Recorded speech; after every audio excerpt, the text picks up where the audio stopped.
Salam kebajikan. Salam sehat untuk kita semua, rekan-rekan pers, media yang hadir di ruangan Comment Center BP2MI. Saya menyampaikan terima kasih atas kehadiran. Yang terhormat para Direktur P3MI se-Indonesia, dan terlebih khusus yang kami hormati, kami muliakan para pekerja migran Indonesia, baik di dalam negeri maupun di luar negeri. Kali ini saya sebagai Kepala BP2MI akan menyampaikan keterangan pers terkait kebijakan terbaru atau kebijakan yang menjadi solusi atas problem dan masalah yang sempat dihadapi beberapa hari atau minggu terakhir oleh para P3MI dan juga para pekerja migran Indonesia. Satu, bahwa pada tanggal 10 Februari 2023 telah terbit surat edaran dari Menteri Ketenagakerjaan Republik Indonesia yang ditandatangani oleh Dirjen Bina Penta dan PKK nomor B-Data-3-01-01-2-Romawi-2023, yaitu tentang penggunaan siap kerja dan penerbitan ID calon pekerja migran Indonesia. Saya jelaskan, saya ulangi, bahwa 10 Februari 2023 telah keluar surat edaran dari Menteri Ketenagakerjaan Republik Indonesia yang ditandatangani oleh Dirjen Bina Penta dan PKK dengan nomor surat sebagaimana saya sebutkan tadi tentang penggunaan siap kerja dan penerbitan ID calon pekerja migran Indonesia. Surat ini intinya adalah dimulainya integrasi antara Sisco P2MI milik BP2MI dengan sistem siap kerja milik Kemnaker Republik Indonesia.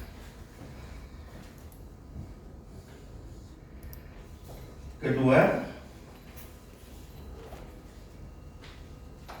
izin.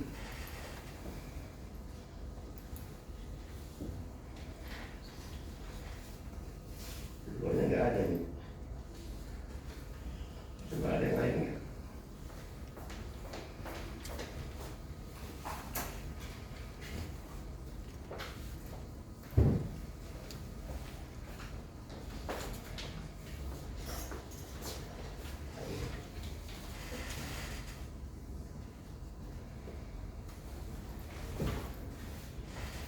Kedua, menindaklanjuti surat edaran dari Kementerian Ketenagakerjaan Republik Indonesia yang saya sebutkan tadi, BP2MI menindaklanjuti dengan mengeluarkan surat Kepala BP2MI nomor B.KA-KA-PP-0.3-005-2 perihal pemberitahuan perubahan penggunaan aplikasi layanan proses penempatan pekerja migran Indonesia, sehingga otomatis pada tanggal 17 Februari 2023 layanan registrasi CPMI skema P2P di Sisco TKLN ditutup dan registrasi ID CPMI selanjutnya dapat dilakukan di siap kerja, yang kemudian proses selanjutnya dilakukan di Sisco P2MI.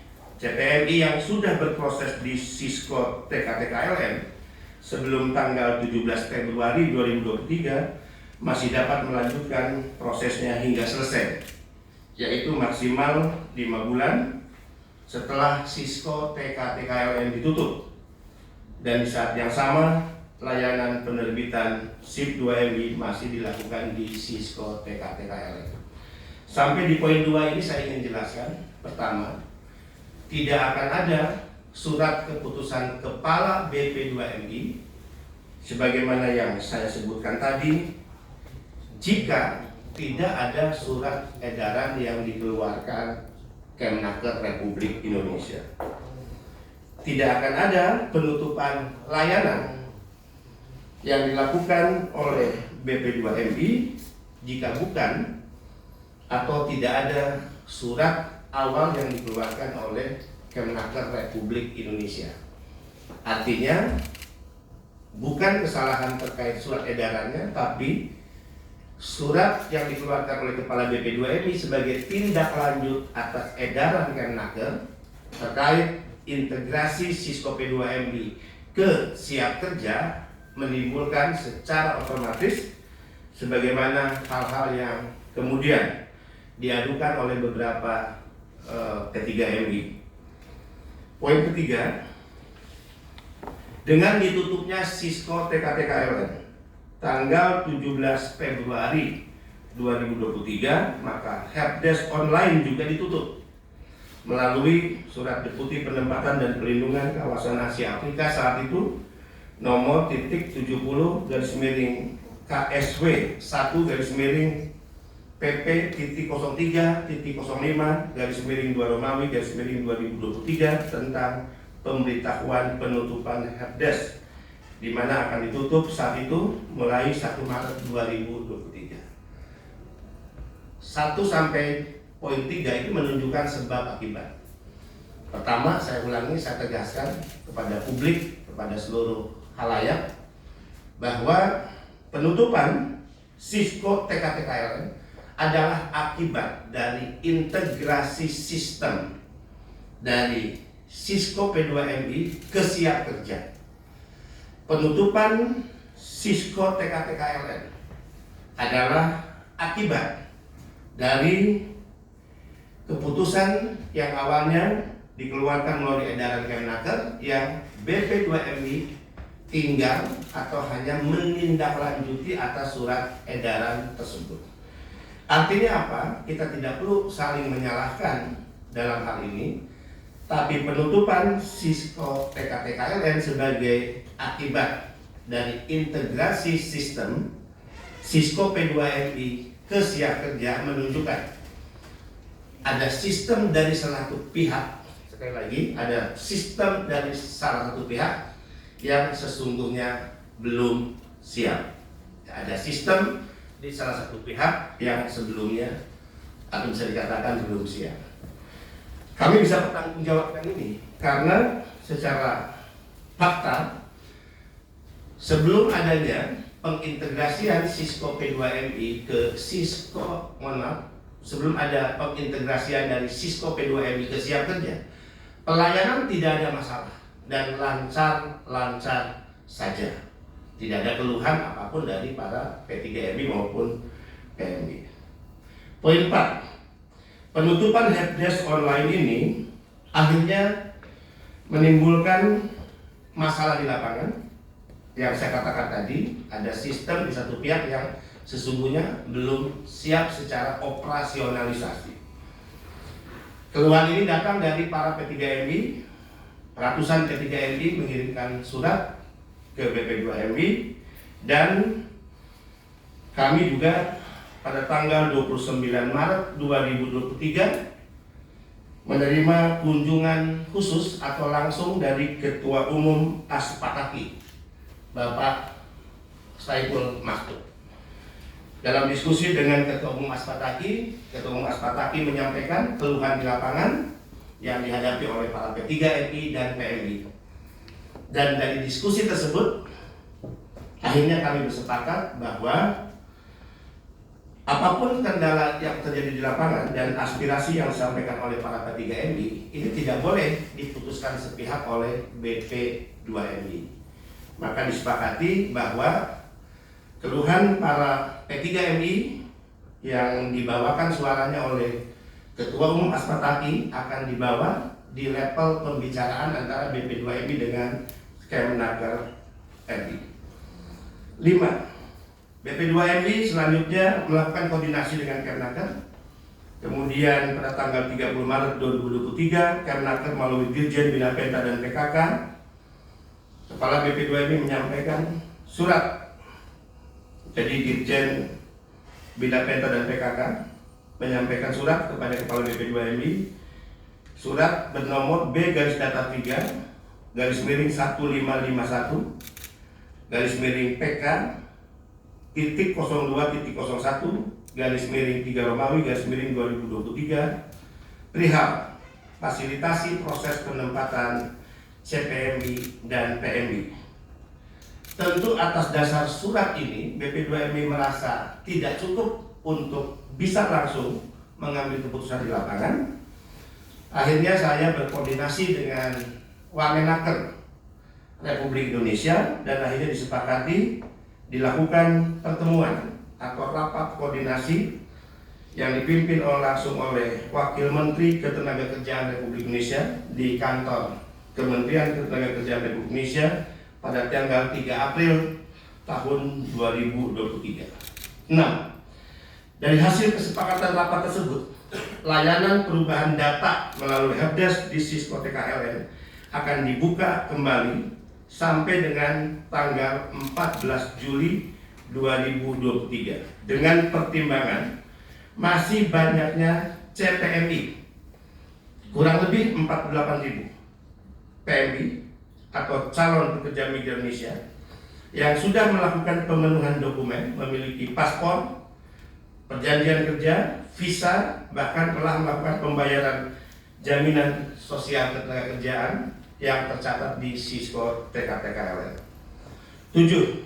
Layanan helpdesk di Sisko TKLN akan kembali dibuka pada hari ini, Rabu 5 April 2023, mulai pukul 09.00 waktu Indonesia Barat dan akan ditutup pada tanggal 14 Juli 2023 pada pukul 24.00 waktu Indonesia bagian Barat.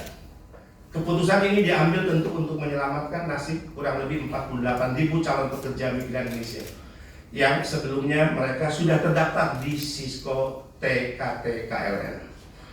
Perubahan keputusan atas keputusan sebelumnya ini adalah bentuk penyelamatan atas mimpi para calon pekerja migran Indonesia yang telah melakukan proses awal melalui Sisko TKLN. Negara tentu tidak akan pernah membunuh mimpi anak-anak bangsa, menghalangi proses setiap anak bangsa untuk bekerja dari situasi yang ditimbulkan atau diakibatkan dari proses integrasi sistem Sisko P2MI ke siap kerja, di mana ada satu sistem yang memang ternyata belum siap di lapangan dan berakibat pada masalah-masalah yang ditimbulkan dan menjadi keluhan para P3MI tersebut. Maka sekali lagi dalam rapat dengan Wamenaker 3 Maret 2023 di kantor Kemenaker, kita telah mengambil keputusan sebagaimana yang saya sebutkan tadi, yaitu intinya hari ini Rabu 5 April 2023 mulai pukul 09.00 waktu Indonesia Barat dan nanti akan ditutup pada tanggal 14 Juli 2023 pukul 24.00 waktu Indonesia Barat. Perubahan data dapat diajukan dan disetujui langsung oleh P3MI dengan melampirkan dokumen kelengkapan dan surat pernyataan keabsahan dokumen. Adapun apabila ada kendala gagal pengiriman data CPMI dari siap kerja ke Sisko P2MI, P3MI secara mandiri dapat melakukan pencegahan kegagalan dengan cara memastikan kuota SIP 2MI masih tersedia sebelum CPMI menandatangani perjanjian penempatan. Ke-8. Adapun beberapa persoalan lain terkait layanan penerbitan ID calon PMI yang seharusnya dapat dilaksanakan di daerah domisili sebagaimana tercantum di poin 3 pada Surat Edaran Menteri Ketenagakerjaan nomor B-PK.01-PK.02.01 Romawi-2023 tentang penggunaan siap kerja dan penerbitan ID calon PMI belum dapat dilakukan sepenuhnya dikarenakan ada beberapa dinas kabupaten kota yang hanya melayani calon PMI sesuai dengan daerah asalnya. Kendala dimaksud sampai saat ini belum mendapatkan solusi pemecahannya dan akan dilakukan pembahasan lanjutan dalam rapat koordinasi antara Kemnaker Republik Indonesia dengan BP2MI. Khusus poin 8 ini masih terjadi kasus-kasus penolakan layanan yang dilakukan oleh Dinas Tenaga Kerja di masing-masing daerah yang tidak mau melakukan proses layanan ID kepada para calon pekerja migran Indonesia yang dianggap berasal dari luar daerah tersebut. Padahal negara sudah mengambil keputusan bahwa siapapun calon pekerja migran Indonesia bisa dilakukan pelayanan di daerah manapun. Nah, dalam kasus seperti ini, tentu BP2MI tidak memiliki kewenangan untuk mengintervensi kewenangan dan kebijakan dari setiap dinas tenaga kerja. Sehingga kepada para P3MI jika menemukan kasus seperti ini dengan arif, bijaksana, kami minta jelas kewenangan siapa, maka ini segera harus dikonsultasikan, dikomunikasikan dengan Kemnaker Republik Indonesia. Jadi hubungan antara Dinas Tenaga Kerja di daerah itu lebih dekat hubungannya dengan Kemnaker Republik Indonesia tentu dibandingkan dengan BP2MI. Jadi jangan nanti akhirnya kalau ada kasus seperti itu yang disalahkan BP2MI, padahal kewenangannya jelas-jelas ada di Dinas Tenaga Kerja Republik Indonesia. Selamat untuk para P3MI, selamat untuk para pekerja migran Indonesia, terlebih khusus 48.000 yang kemarin merasa terancam dengan adanya keputusan penutupan Sisko TKTKLN, yang penutupan itu juga bukan penutupan sepihak BP2MI, tapi sebagai bentuk tindak lanjut atas surat edaran yang dikeluarkan oleh Kemnaker Republik Indonesia dalam hal pengintegrasian atau dimulainya pengintegrasian Sisko P2MI ke sistem siap kerja. Demikian, salam sehat untuk kita semua. Mudah-mudahan keputusan terbaik pemerintah Indonesia, Kemnaker Republik Indonesia dan BP2MI menjadi keputusan terbaik bagi para P3MI dan para calon pekerja migran Indonesia. Terima kasih. Salam sehat dan tetap semangat. Salam merah putih bendera kita bersama. Walaupun muafiq ila komentari. Wassalamualaikum warahmatullahi wabarakatuh.